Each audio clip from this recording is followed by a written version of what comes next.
오늘 은혜 받으실 하나님 말씀은 고린도후서 9장 8절 말씀입니다. 고린도후서 9장 8절 말씀을 다 같이 봉독하겠습니다. 하나님이 능히 모든 은혜를 너희에게 넘치게 하시나니 이는 너희로 모든 일에 항상 모든 것이 넉넉하여 모든 착한 일을 넘치게 하게 하려 하심이라. 아멘. 할렐루야! 함께 고백하겠습니다. 하나님 우리와 함께 하십니다. 예수님 이름으로 축복합니다. 예수님 이름으로 사랑합니다. 오늘 말씀의 제목은 은혜를 넘치시게 하시는 하나님입니다. 함께 따라하겠습니다. 은혜를 넘치시게 하시는 하나님. 스웨덴 스톡홀름의 우드랜드라고 하는 세계 유네스코 문화유산이 있습니다. 굉장히 멋지죠. 용도가 뭐냐면 추모공원이에요. 근데 굉장히 잘 조성이 되어 있어서 죽은 자와 산자를 위한 공간이라고 이렇게 이야기하고 있습니다. 그런데 사진에서 보셨듯이 그 우드랜드 중앙 동산에 12그루의 누름나무가 심어져 있습니다. 왜 12그루일 것 같아요? 12제자를 상징하는 의미로 12그루의 누름나무를 심어 놓았어요. 그런데 저는 다녀오지는 못했는데 다녀온 분이 쓴 글에 보니까 그 12그루 나무 중에 유독 한 그루 나무가 상태가 안 좋대요.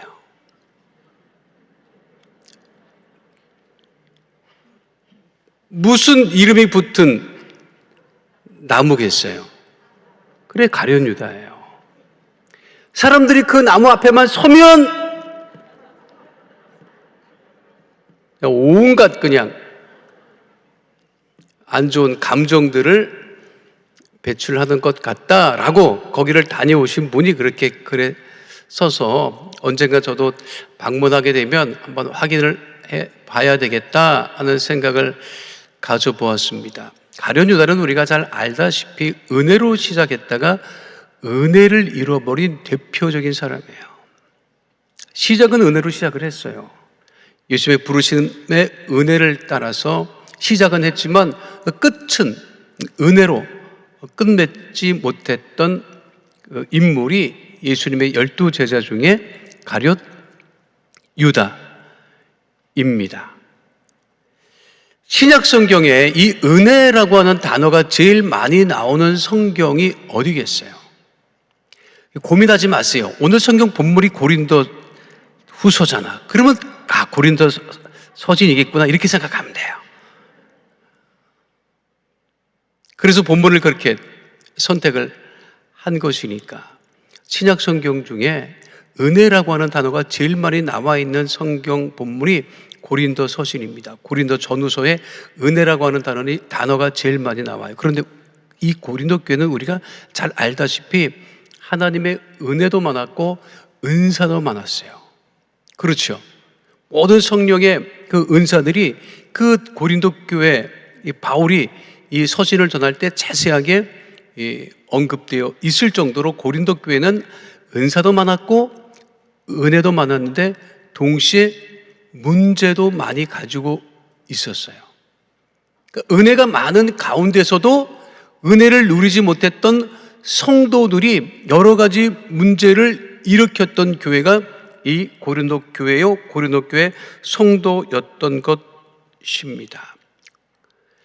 그 성도들에게 바울이 권면할 때 다른 것을 권면한 것이 아니라 그렇게 여러 가지 문제를 일으키고 있지만 그래도 더욱더 하나님의 은혜 가운데 거해야 됨을 바울은 권면하고 있습니다.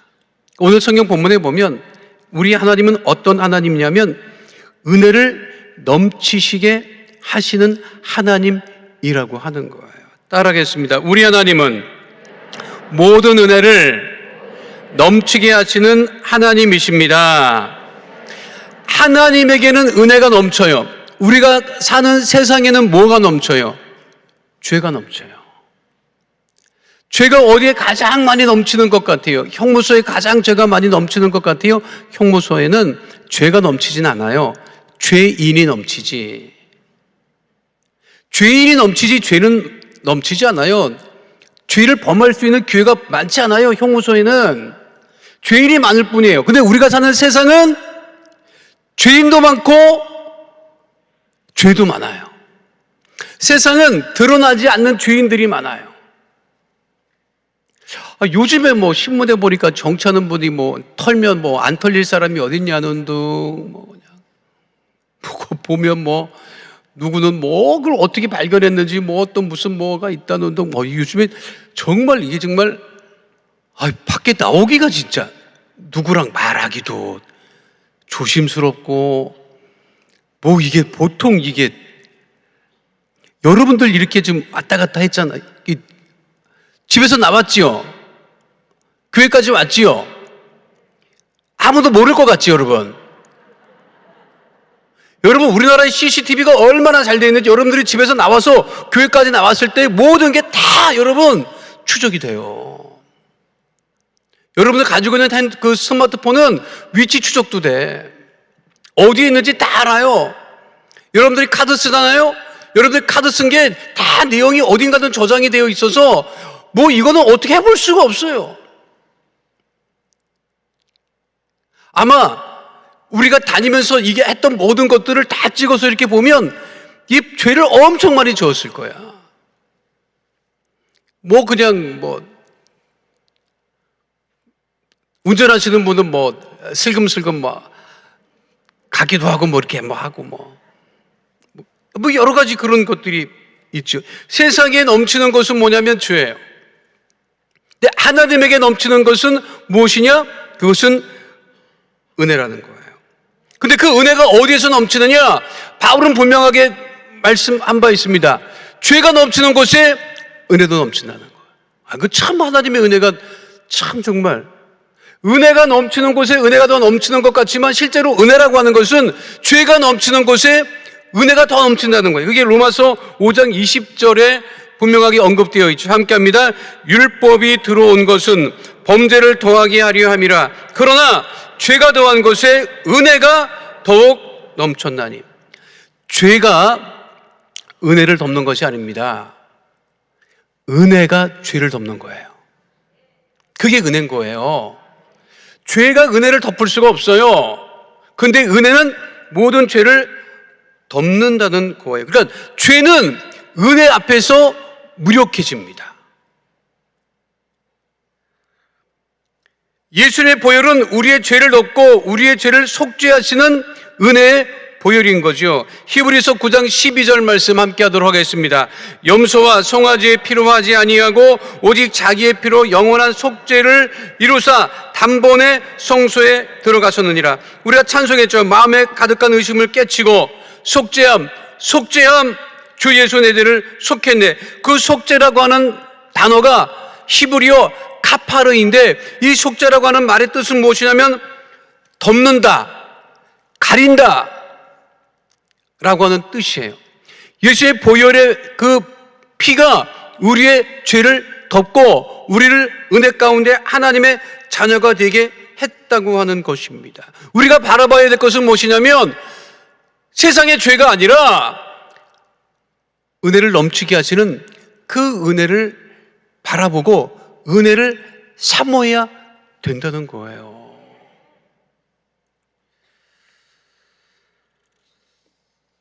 요즘에는 솔직히 뉴스를 듣기가 싫어요. 해도 너무해. 우리가 알지 않아도 될 이야기들을 그렇게 다. 정말 우리나라를 위해서 기도 많이 해야 될 때입니다. 정말. 원래 우리나라 사람들이 이 정도는 아니었는데 왜 이렇게 됐는지 알 수가 없어요. 왜 이렇게 된 것 같아요? 은혜를 멀리해서 그러는 거예요. 죄를 가까이 하고 은혜를 멀리해요, 지금. 여지가 없어요. 품어주고 뭐 위로하고 이런 것은 볼 수가 없어요. 지적하고 끌어내고, 정말 하나님의 은혜를 우리가 더욱더 사모해야 되고 하나님의 베푸시는 은혜만을 간절히 사모해야 될 때가 바로 지금입니다. 민수기 6장 24절로 26절 말씀 우리 함께 하도록 하겠습니다. 야훼는 내게 복을 주시고 너를 지키시기를 원하며 야훼는 그의 얼굴을 내게 비추사 은혜 베푸시기를 원하며 야훼는 그 얼굴을 내게로 향하여 두사 평강 주시기를 원하노라 할지니라 하라. 대통령 선거 두 분 나오시는 것 같은데 두 분 중에 한 분 될 것 같아요. 그냥 그렇게 싸우지 말고 아주 우리 피곤하니까 날짜 잡아가지고 텔레비전 앞에 나와서 가위바위보를 하는 건 어떨까? 우리가 봤을 때는 별 차이 없는 것 같아. 그리고 솔직히 죄송한 얘기지만 큰 기대도 이제는 안 합니다. 무슨 그냥 두 분 다 누가 됐든 예수님 잘 믿고 그냥 그랬으면 좋겠어, 진짜. 정말 내가 죄인입니다 하는 사람을 우리가 찍어주고 싶어, 진짜. 근데 다 상대방이 죄인이라고 하니까 정말 가위바위보를 하는 게 좀 부당하다, 억울하다 싶으면 3세판 하면 될 것 같아요. 그 넘치는 은혜가 뭐냐면요, 네덜란드라고 하는 나라 있잖아요. 네덜란드는 매년 캐나다에 있잖아요. 그 거리가 멀리 떨어져 있지 않습니까? 근데 네덜란드는 캐나다에 매년 2만 송이의 튤립을 보낸대요. 왜 네덜란드가 수출하는 게 아니에요? 그냥 고맙다고, 감사하다고 매년마다 2만 송이의 튤립을 보낸다는 거예요. 그래서 이 캐나다에는 이 튤립 축제를 하는데 그게 네덜란드보다 더 유명한 축제가 되었다고 하는데 사연이 있어요. 2차 세계대전 중에 네덜란드가 나치 독일의 침공을 받아서 이 네덜란드 왕실이 피난을 가야 됐는데 유럽 전체가 나치 독일의 휘하에 떨어졌기 때문에 이게 갈 데가 없었던 거예요. 그래서 찾았던 그 피난처가 캐나다였습니다.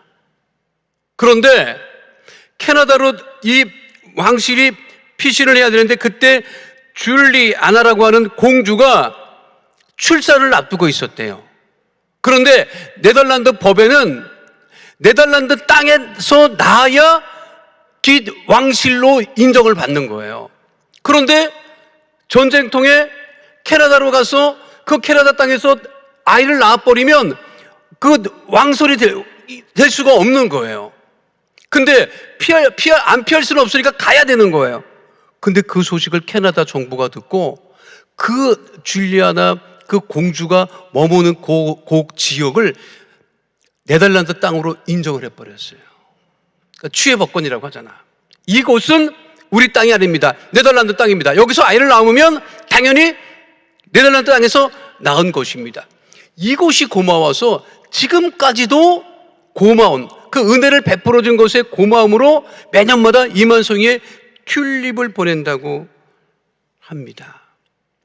어떻게 보면 하나님께서 베풀어 주신 은혜가 굉장히 많아요. 그 은혜를 늘 감사하며 살아가는 하나님의 자녀들이 되시기를 축원드립니다. 고린도후서 9장 8절은 분명하게 말씀하고 있습니다. 하나님이 능히 모든 은혜를 너희에게 넘치게 하시나니.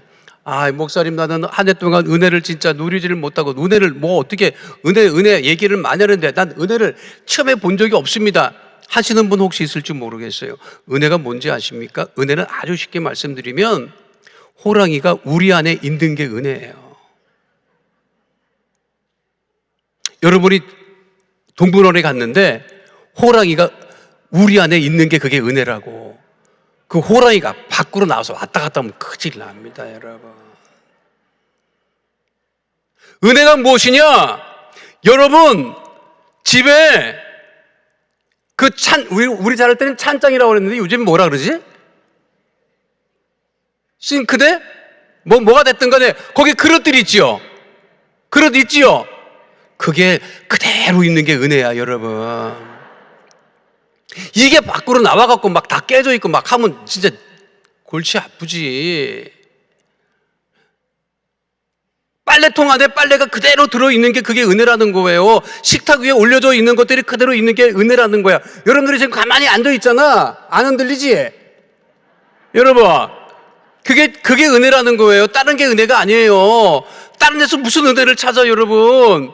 모든 것이 일상적으로 지금 돌아가고 있고, 지금 모든 것, 내가 예배드리고 기도할 수 있는 것, 오늘 날씨가 춥지만 그래도 성전에 와서 또 아니면 가정에서 이렇게 예배드릴 수 있는 것, 예배드리고 집에 돌아갈 수 있는 것, 집에 들어갈 때 추워 하면서도 집에 들어갈 수 있는 것. 그게 은혜라는 거예요, 여러분. 그 은혜를 우리 주님께서 더욱더 넘치게 하신다. 더 큰 은혜를 사모합니다. 죽었다 살아나고 싶어? 여러분? 해볼래? 하지 마세요. 여러분. 하나님은 모든 은혜를 지금도 넘치게 하신다. 그래서 하나님 감사합니다라고 우리가 고백할 수 있는 거예요. 두 번째는요, 우리 하나님은 부족함이 없이 은혜를 채우시는 하나님이라는 거예요. 따라가겠습니다. 우리 하나님은 부족함이 없이 은혜를 채우시는 하나님입니다. 넉넉해요? 부족해요? 할렐루야. 그러니까 우리 귀한 성도들, 우리 여의도 순복의 성도들, 오늘 예배를 우리 영상으로 함께 나누고 있는 우리 성도들이 참 귀한 믿음을 가지고 계신 분들이에요. 세상 사람들은 넉넉하다고 생각을 안 합니다. 부족하대. 희한하게 냉장고 용량은요, 갈수록 늘어나요. 두 식구 살아도 냉장고는 어마어마하게 커. 그죠? 김치 냉장고는 따로 있어. 그런데도 냉장고는 엄청 커. 1인 가구가 돼도 냉장고 용량은 줄지를 않는 거 보면 그 안에 또 비어있는 것도 아니에요. 이것저것 또 들어있어. 근데 맨날 냉장고 문을 열고서 하는 얘기가 뭐 없대. 아직 가득 차 있어요. 그래도 늘 부족하다고, 자기 인생이 넉넉하다고 생각하는 사람은 많지 않습니다. 행복하다고 느끼는 사람도 많지 않습니다. 왜 그럴까요? 그게 있다가도 사라지고 채워지지 않아서 그런 거예요. 늘 부족해, 허기져. 그런데 우리 하나님의 은혜는 부족함이 없다는 거죠. 고린도후서 9장 8절 말씀 함께 하도록 하겠습니다. 하나님이 능히 모든 은혜를 너희에게 넘치게 하시나니 이는 너희로 모든 일에 항상 모든 것이 넉넉하여, 모든 것이 넉넉하게 채우신다는 거예요. 부족함이 없이 하신다. 왜냐하면 하나님이 우리의 목자가 되시기 때문에 그런 거예요. 시편 23편 1절 말씀 함께 하도록 하겠습니다. 야훼는 나의 목자시니 내게 부족함이 없으리로다. 그러니까 하나님을 목자 삼지 않고 사는 사람의 고백은 늘 부족하다고 그렇게 말하고 사는 것이죠. 늘 하나님이 넘치게 채우시는 그 은혜를 잊지 않게 되시기를 축원드립니다. 근데 부족한 것을 누가 채워주시느냐? 그 하나님이 채워주신다는 거예요. 인생이 괴롭고 힘든 건 뭐냐면 부족한 것을 내가 채우려고 하기 때문에 힘들고 괴로운 거예요. 그리고 아무리 애쓰고 수고해도 채워지지가 않아요. 참 그거 알 수가 없어요. 우리 어머니가 늘 하시는 말씀이 겨울에 왜 이 난방비가 여름에 안 남느냐 이거야. 무슨 말인지 몰라요, 여러분. 겨울에 난방비가 많이 들어가면 그게 여름에 남아있어야 되는데 안 남아있다는 거야. 희한해. 그거를 채우려고 애를 쓰고 수고하지만 그것이 채워지지 않는다. 왜? 내가 채우려고 할 때는 그게 채워지지 않습니다. 오직 하나님이 채워주신다는 거예요. 채워주시는 것이 하나님의 은혜인 것이고, 그 우리 주님이 채우심을 우리가 늘 체험하며 살아가야 한다고 하는 것입니다. 우리가 잘 아는 오병이어의 기적이 있습니다. 물고기 2마리와 떡 5개로 5,000명을 먹이고도 남은 것이 12바구니. 뒤이어 곧바로 떡 7개와 물고기 2마리로 4,000명을 먹이고 남은 것이 7광주리. 5,000명과 4,000명은 각각 남성 장정들을 의미하는 숫자니 아이들과 여성까지 합치면 뭐 2만 명도 넘었을 것이라고 성경학자들은 이야기를 하고 있습니다. 먹고 남은 것이 남자만을 대상으로 그렇다. 먹은 사람이 여자와 어린이 외에 5,000명이나 되었다. 그 마태복음 14장 21절에 그렇게 말씀하고 계세요. 또 마태복음 15장 38절에도 뭐라고 말씀하셨느냐면 먹은 자는 여자와 어린이 외에 4,000명이었더라. 그러니까 아이들하고 여인들까지 합치면 숫자가 굉장히 많았다는 거죠. 그런데 먹고도 남은 것이 모자라지 않았다. 먹고도 남은 것이 12바구니와 7광주리였다. 신학교 다닐 때 우리 교수님이 이 부분을 강의를 하시면서 과제를 내줬어요. 무슨 과제를 내주었느냐면 12바구니와 7광주리가 의미하는 것이 무엇이냐는 거예요. 여러분 생각해 보세요. 12바구니와 7광주리가 의미하는 것이 무엇이냐. 그래서 우리끼리 이거를 아무리 찾아도 찾을 수가 없는 거예요. 그러니까 우리 동기 하나가 그러더라고. 옆에 바구니가 있었겠지. 아니 바구니가 있었으니까 바구니에 다 먹겠죠. 어디다 다 먹겠어. 아니 별걸 다 갖고 그냥. 그 광주리는 뭐냐. 아니 바구니가 없으니까 광주리가 있었나 보다. 야 뭐 그거를 그렇게 어떻게 생각해요? 근데 우리 교수님이 그게 강의하실 때 뭐라고 말씀을 하셨느냐면 바구니는 많이 담고 젊고 담고의 문제가 아니라 유대인들이 사용하던 것이 바구니였답니다. 그러니까 12바구니는 12지파 모든 이스라엘 유대인들을 상징한다는 거예요. 그러니까 우리 주님이 모든 유대인들을 먹이고도 남도록 부족함이 없이 채우신다는 거고, 광주리는 뭐냐? 이방인들이 사용하던 도구가 광주리였답니다. 그걸 어떻게 알 수 있느냐면 사도행전 9장 25절 말씀 뭐라고 기록되어 있느냐면 그의 제자들이 밤에 사울을 광주리에 담아 성벽에서 달아 내리니라. 다메섹이라고 하는 곳에서 피가 나올 때 이방 지역이 그 다메섹이잖아요. 거기는 광주리를 사용했다는 거예요. 그러니까 우리 주님께서 유대인도 다 먹이고 남게 하시고 또 이방인들도 다 먹고 남게 하시고 모두 다 구원의 대상으로 삼으셨다. 그러니까 우리 예수님은 유대인이나 이방인이나 누구나 할 것 없이 모두 다 구원하시고 은혜를 베푸신다고 하는 의미인 것입니다.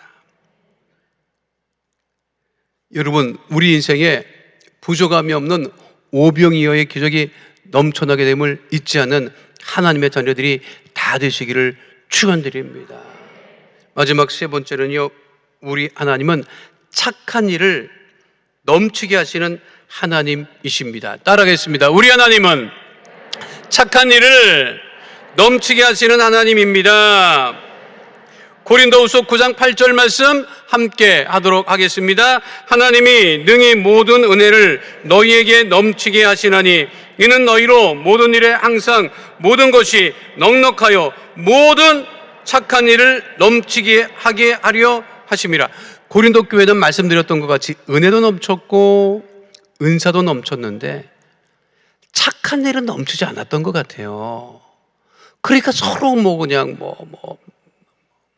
바울파, 아볼로파, 게버파, 그리스도파 그렇게 충돌이 있었고, 네 은사가 더 귀하냐, 내 은사가 더 귀하다, 은사 논쟁도 있었고, 그러니까 서로 그러다 보니까 이 착한 일은 넘치지 않았던 것 같아요. 그러니까 우리 사도 바울이 이야기하기를 모든 것을 넘치고 부족함이 없이 하시는 하나님이 착한 일도 넘치게 하게 하신다는 거예요.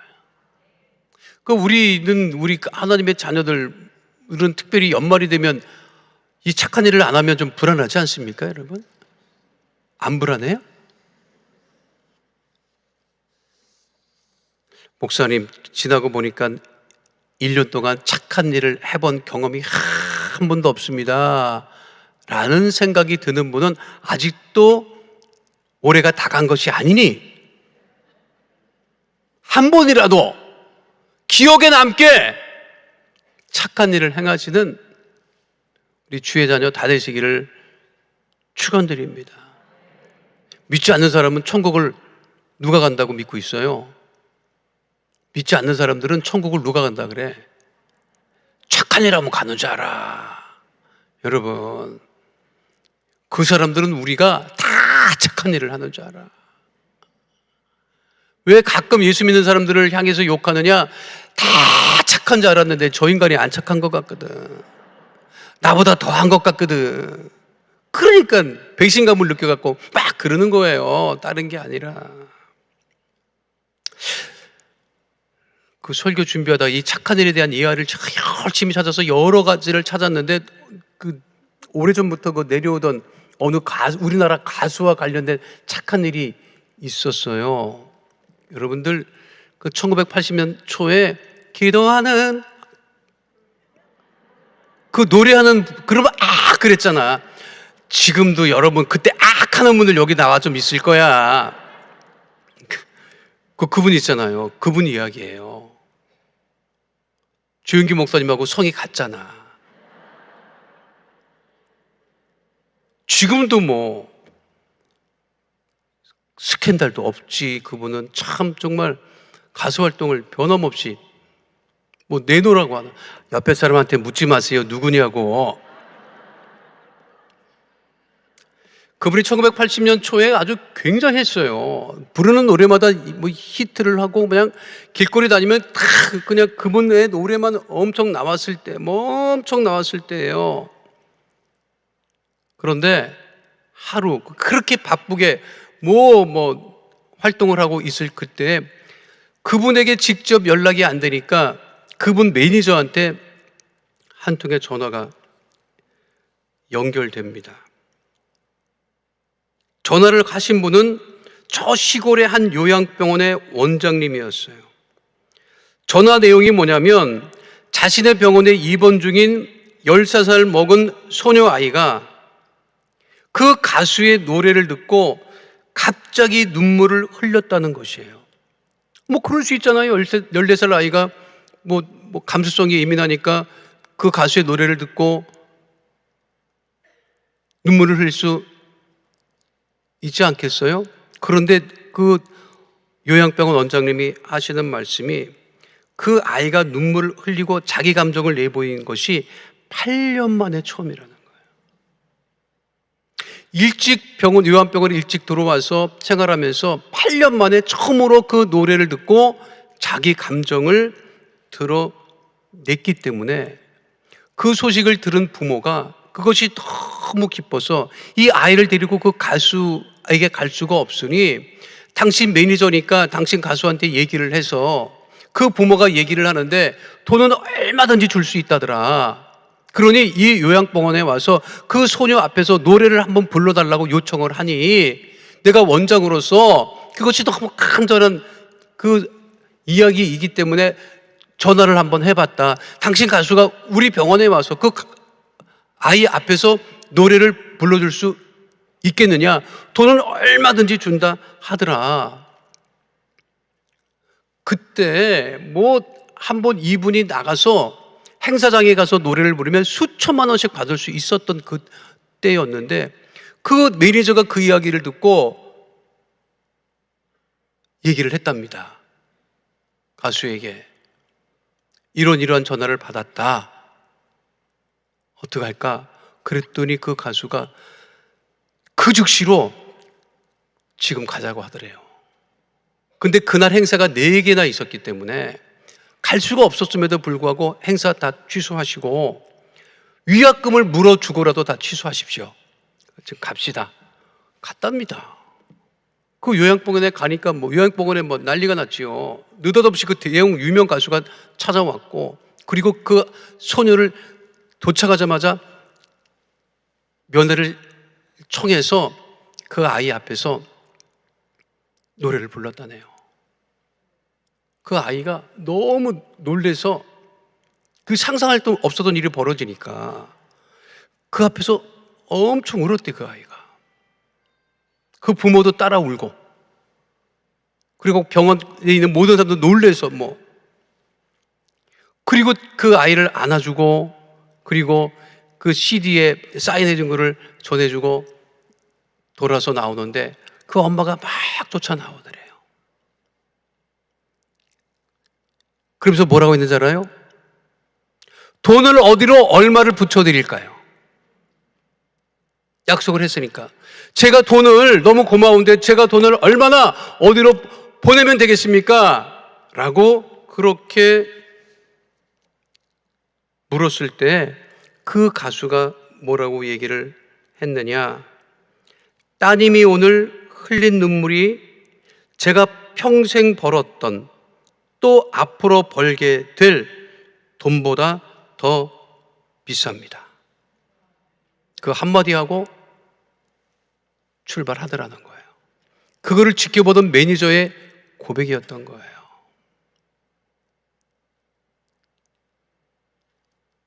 그 유명한 가수도 바쁜데 자기 금전적인 손해를 봐가면서 착한 일을 했는데, 우리 하나님의 자녀들이 올해가 가기 전에 꼭 하나라도 기억에 남게 착한 일을 넘치게 하는 하나님의 자녀 다 되시기를 축원드립니다. 그것을 하나님이 기뻐하실 거예요. 걸어가신 아버지 하나님, 은혜를 넘치게 하시는 하나님, 모든 것이 부족함이 없이 채우시고 또 채우시는 하나님, 받은 은혜를 따라 우리 모두가 주님 기쁘시게 하는, 착한 일을 넘치게 하는 하나님의 자녀들 다 되어지게 하여 주시옵소서. 주님께서 늘 우리와 함께 하심을 감사드리며 주신 우리 주 예수 그리스도의 이름으로 기도하옵나이다. 아멘. 아프신 분은 아픈 곳에 문제와 소원을 가지고 오신 분들은 가슴에 믿음의 손을 올리시길 바랍니다. 걸어가신 아버지 하나님, 믿음의 주여, 온전케 하시는 주님을 바라보며 마음에 쏜 기도 제목이 있어, 삶에 문제가 있어 세상으로 나가지 아니하고 사람을 찾아 나가지 아니하고 주 앞에 나와 가슴에 믿음의 손을 꼭 기도하오니 주의 능력의 오른손으로 안수하여 주소서. 모든 어감의 어둠의 세력은 다 떠나가게 하여 주시옵시고 주님 은혜와 응답 가운데 거하게 하여 주옵소서. 나사렛 예수 그리스도의 이름으로 명하노니 흑암의 어둠의 저주의 세력은 이 시간 묶음을 얻고 떠나갈 지어다. 삶의 모든 문제는 떠나갈 지어다. 나사렛 예수 그리스도의 이름으로 명하노니 가정의 문제가 떠나갈 지어다. 장막의 문제가 떠나갈 지어다. 물질의 문제가 떠나갈 지어다. 자녀의 문제가 떠나갈 지어다. 직장과 사업장의 어려움은 다 떠나가고 해결될 지어다. 문제 가운데 거하지 아니하고 하나님 은혜와 응답 가운데 거하게 될 지어다. 나사렛 예수 그리스도의 이름으로 명하노니 모든 육신의 질병은 떠나갈 지어다. 암과 불치병, 난치병은 떠나갈 지어다. 고혈압, 당뇨병은 떠나갈 지어다. 모든 육신의 질병으로 인한 질환과 증상과 몸의 통증은 떠나갈 지어다. 마음의 벽이 떠나갈 지어다. 우울증이 떠나갈 지어다. 불면증은 떠나갈 지어다. 생활과 건강의 염려, 걱정, 근심은 다 떠나갈 지어다. 정매 권사님의 뇌치료는 치료함을 받게 될 지어다. 이종환 집사의 급성 폐렴은 떠나가고 깨끗게 될 지어다. 김명아 집사의 위암은 치료함을 받게 될 지어다. 이만노 집사님의 폐암도 치료함을 받게 될 지어다. 이한계 집사님의 식도암도 이 시간 다 떠나가고 깨끗게 될 지어다. 걸어가신 아버지 하나님, 가족의 질병도 다 치료하여 주시옵시고 우리 구역 식구의 질병도 치료하여 주시옵소서. 하나님 우리에게 한 성도들, 간절히 기도한 중복 기도마다 응답하심을 감사를 드립니다. 하나님 무엇보다도 조속히 코로나19가 종식되어지게 하여 주시옵시고 하나님 모든 일상이 회복되어질 수 있도록 주님 역사하여 주시옵소서. 우리 성도들의 간절한 기도에 응답하여 주옵소서. 당회장 목사님 말씀을 선포하실 때마다 구원과 신유와 성령 충만한 역사 넘치게 하심을 감사를 드리오니 아버지 하나님, 우리 몸된 교회, 한국교회, 세계교회를 이끌어 나가심에 주의 성령의 충만함을 날마다 넘치게 도와여 주옵소서. 우리 기도에 응답하시고 모든 것을 복되고 형통케 하심을 감사드리며 주신 우리 주 예수 그리스도의 이름으로 기도하옵나이다. 아멘. 지금은 우리 주 예수 그리스도의 은혜와 아버지 하나님의 영원하신 사랑과 보혜사 성령님의 함께 하시고 인도하시고 내주하시고 동행하심의 역사가 오늘 주 앞에 나와 신령과 진정으로 예배드린 하나님의 귀한 백성들 머리 위에 지금으로부터 영원토록 함께 계실지어다. 아멘.